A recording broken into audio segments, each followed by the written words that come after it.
नमस्कार जय जगन्नाथ। आज हूँ पवित्र महाविषुव संक्रांति और हनुमान जयंती गोटे दिन में पड़ी। आपण बहुत सारा शुभेच्छा और अभिनंदन। तबे मुझे बाहर सारे मंदिर जावाई मंदिर पलि आसली।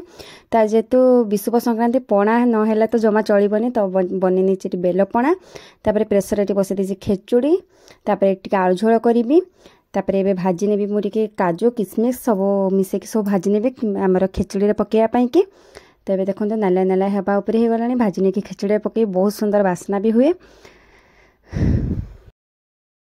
मंदिर आज बहुत ही भीड़ था। आसु आसु टे लेट होगा। बाबा को भी बहुत जोर से निद लगी था। शुई शुआ देकी पलि आसती रोसे करने ना से जमा भी रोसे करने दबनी। तेरे बेलपणा पियापी हो गला। बापा आसला समस्त घर बेलपणा पीबे, छतुआ खाइबे। आज बहुत ही बड़ दिन। तो आज पाखर आंब भी खिया जाए ना कौन कहते समस्ते। तेरे मोर बनीगला खेचुड़ी देखो केमी देखा खेचुड़ीटा।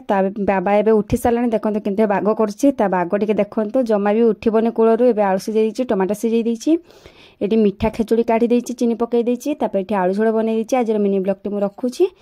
टाटा जय जगन्नाथ। Like share and